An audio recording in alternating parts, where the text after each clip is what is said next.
Well, good morning again, and thank you so much for joining us as we conclude this month of services about equity and justice. I want to spend most of my time talking about, I guess what you'd call, I better move this water before I knock it off, talking about kind of the connections between spirit and justice. But let me just start by saying what a joyful mood I'm in, especially when I think about our congregation and all of you. I feel like we are really, really coming alive and living our mission and our faith. I am so grateful to all of you who have participated in the process around creating our long-range plan. I am so happy, and I'm sure many of you are, unless you came through the Edgewood Lane doors, to see that the long overdue work on the Summit House porch is almost done. Woohoo! I am also so proud of Reverend Leah and the whole team that organized the Dream Quest. I think that number that you heard earlier, I believe, of those who had attendance, that was an all-time high number. And I actually had the chance to witness some of the preparation on Thursday and Friday. And let me just say that our congregation has an extraordinarily wonderful tradition of spiritual growth and practice, and I cannot wait to see how we further integrate that tradition into the life of this community, including and especially in our justice work. And finally, let me just say how grateful I am to all of you for your support for Reverend Leah's sabbatical, which, as I said a minute ago, begins today. You gifted her with over $4,000 to help support all of her wonderful sabbatical plans. And it is a sign of just how healthy and wise you are that she begins her sabbatical with so much love and support from her congregation. And I also want to put in a plug for the upcoming pledge drive. As you heard earlier, the theme is taken right from our mission, Love in Action, and we will kick things off next Sunday. Now, I know that talking about money can make some uncomfortable and perhaps be a reminder of a reason why you maybe left another religious tradition to become part of Unitarian Universalism. But let me simply say that ever since I became a UU, gosh, about 25 years ago, I have always found such meaning in pledging to a UU congregation, and I found it to be joyful because I see my pledge to a congregation like this as an investment in love and a down payment on compassion. And I hope all of you will join us next Sunday and consider making a similar investment in love. Well, I'm not sure that there is a more urgent task facing liberal progressive religion and communities like this one than answering the call to work for a more just and equitable world. On what feels like an almost daily basis, we experience or are reminded of the prevalence of hatred and violence, injustice and fear. My heart breaks for Nex Benedict and their family. Nex is the young person who was assaulted at school and later died simply because they're non-binary. And I don't think I'm exaggerating in saying that Nex's death has been treated with disdain bordering on indifference by law enforcement and school officials in Oklahoma. When will our world arrive at a time and place in which people are celebrated and loved for who they are? I wish I had an answer to that question, but one thing I can say with some certainty is that we will never build that world as long as organized religion continues to provide moral, or maybe I should say immoral, cover for violence, hate, and exclusion. That's why it is so important that congregations like this one open our doors even wider and articulate our values even louder in proclaiming that all people, every single person, no matter who they are, where they come from, what their gender identity is, their sexual orientation, every person is precious and worthy of love. Now, before I get off on another impassioned plea for social justice and activism, which I've been doing quite a bit lately, I want to spend some time today talking about the roots of that activism and how congregations like the UU Congregation of Charlottesville can nourish those roots. What leads human beings to see beyond their own lives to the needs of others? What sustains individuals and communities that seek to reach out and make a positive difference? And how can they keep love at the center of their activism when more than likely they will encounter many, many obstacles along the way and so little concern from so many for the dignity and worth of all? Now, I know these are some pretty big questions, and I confess that I don't have definitive or final answers to any of them. But hey, this is Unitarian Universalism, and definitive or final answers aren't really something we get hung up on. I think it's fair to say that over our history, Unitarian Universalism has come to understand that life is simply too complex, too varied, and too mysterious to fit inside just one dogma, one creed, or one answer to the big ultimate questions of life. Of course, we affirm deep-seated values and principles like love and justice and compassion that guide and inspire us as individuals, as congregations, and as members of the human family. But we UUs have long recognized that in the search for truth and meaning, we must always remain open to new truths, new insights, new answers to the great questions of life. That's why, as we say when we light our chalice, that we are the church of the open mind. I hope I got the hand motions right. Jude's taking a picture of me right now. So, having said all that, let me turn to the wisdom and experience of some of the great mystics and spiritual teachers who have pointed to the essential connections between spirit and justice, mysticism and activism, peace in the heart and peace in the world.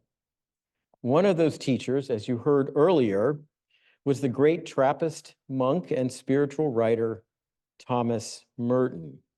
For those who are not familiar with his life or his work, Merton spent much of his adult years as a monk at the Abbey of Gethsemani, a monastery in central Kentucky.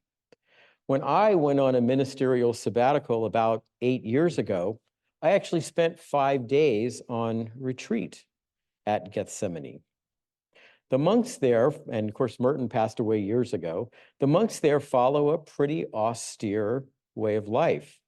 And I spent those 5 days in pretty much complete silence, except for a couple of minutes a day when I would run out to my car and give Carol a quick phone call. But other than that, I didn't talk to anyone. Instead, my days were filled with reading, writing in my journal, taking long walks, and attending the numerous prayer service, which are known in the monastery as the daily office. I have to say, there's a good reason why I'm a minister and not a monk, because I like to talk. I'm also not that great, although that's probably the wrong way to think about it, at what Merton calls contemplation. I generally prefer to just stay busy or distracted rather than spending much time in prayer and meditation. But I must say that those 5 days at the monastery taught me something important about myself and about spirituality, and spiritual practice. You see, what I experienced in the silence and in the rhythms of monastic life was a connection to something within me, something that was quiet and calm, compassionate and non-judging, loving and kind. I felt the stress and anxiety around my heart that so often fills my daily life. I felt that stress and anxiety melt away, and I discovered a peace and serenity that I need and yearn for, but that I confess often eludes me. And it is this peace and serenity that Merton believes is essential for creating justice in the world. As he says so well, those who attempt to act and do things for others or for the world without deepening their own self-understanding, freedom, integrity, and capacity to love, they will not have anything to give others. They will not have anything to give others. And I know, as a person of enormous privilege, I can easily get caught up in my own ego and self-importance, which can lead me to fall into the trap of, telling others what they need to do. Is the technical term for that mansplaining? I'm not sure. Or, how they should live, what they need to do to get their life together.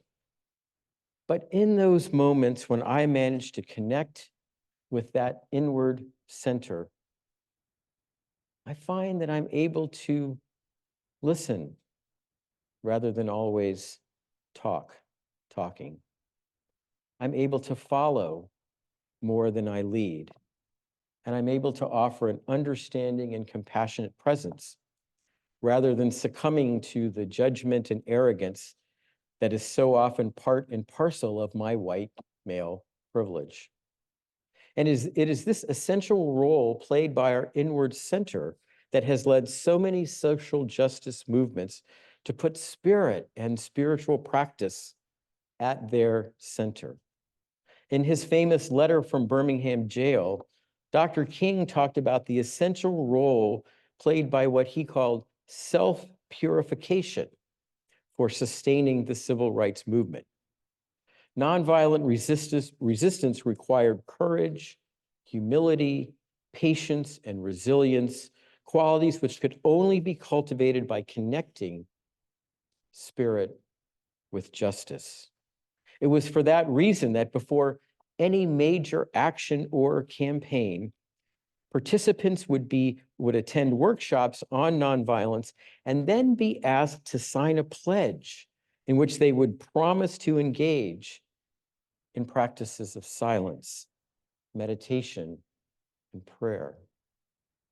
Self-purification, spiritual cleansing, if you will, the essential key for the work of justice.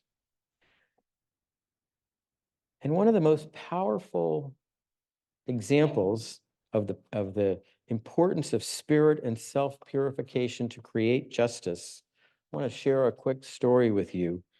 This comes from the civil rights movement.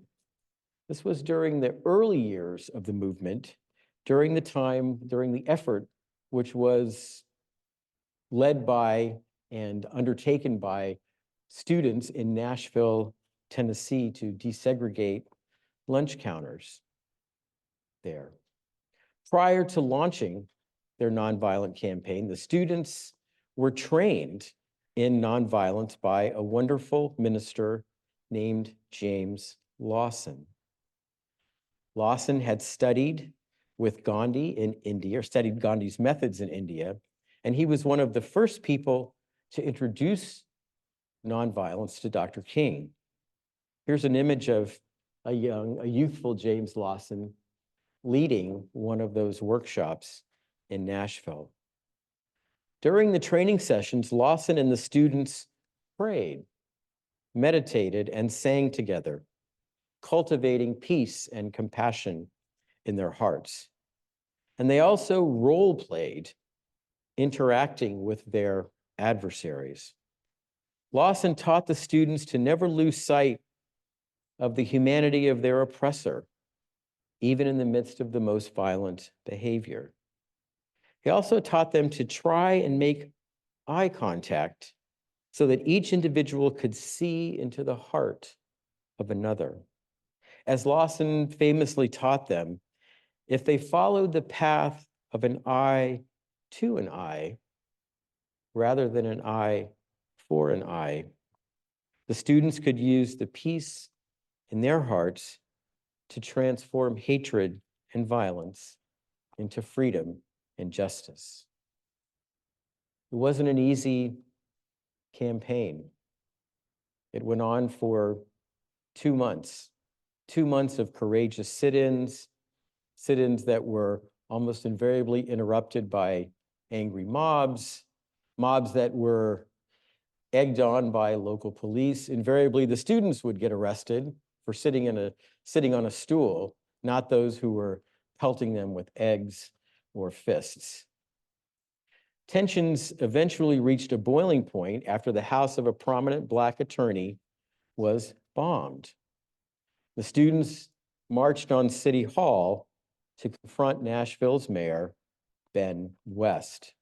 It was at this point that one of the student leaders, and I've talked about her in a sermon, a little over a year ago, one of the student leaders, the amazing Diane Nash. I'm sure many of you have not heard of Diane Nash.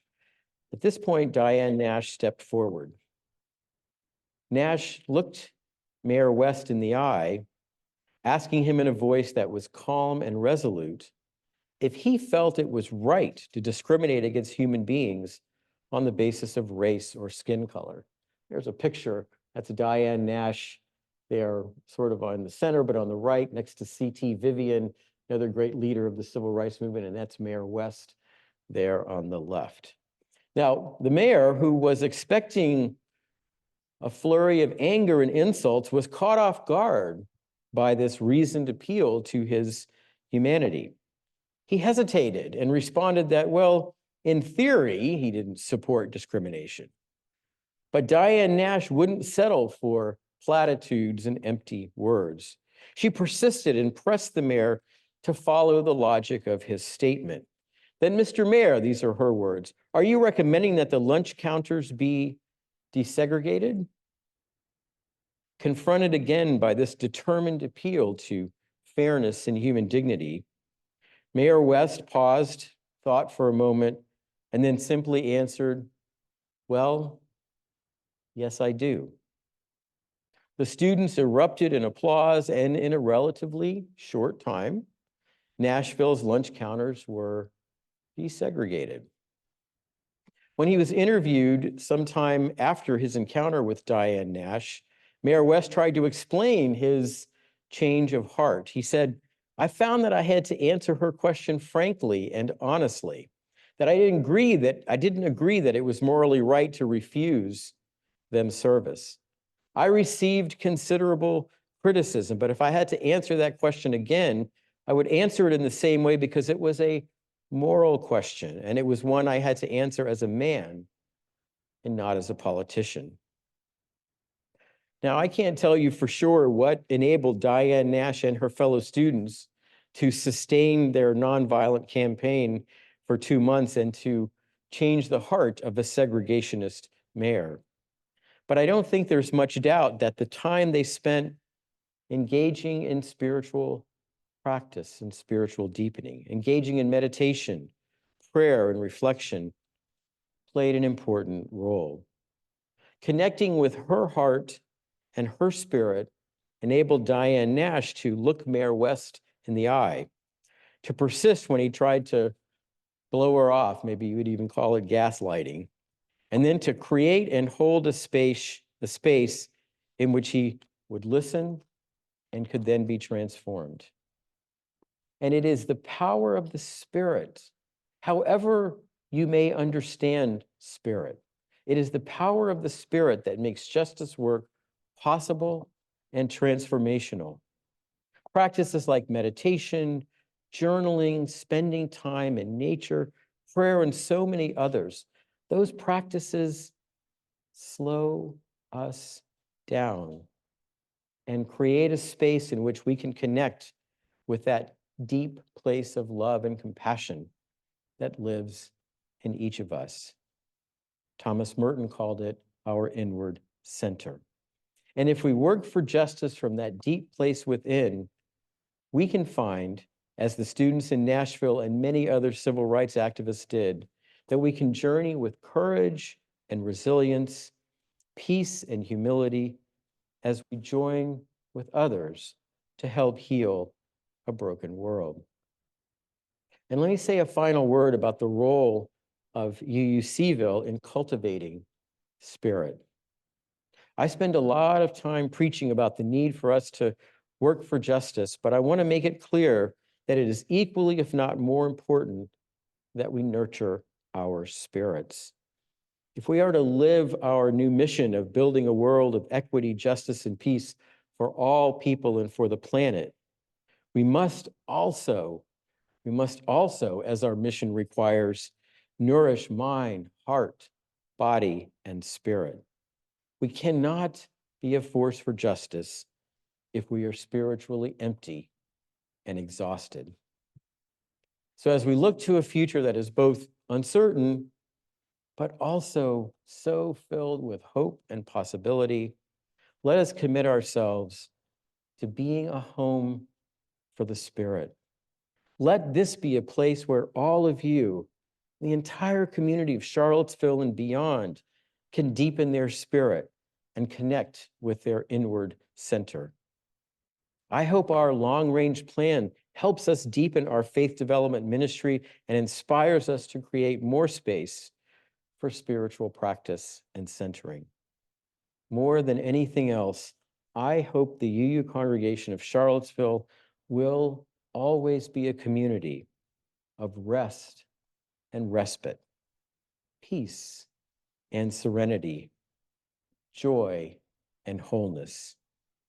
May we always, always be a home for the spirit and a hermitage for the heart. Blessed be. Thank you so very much for listening.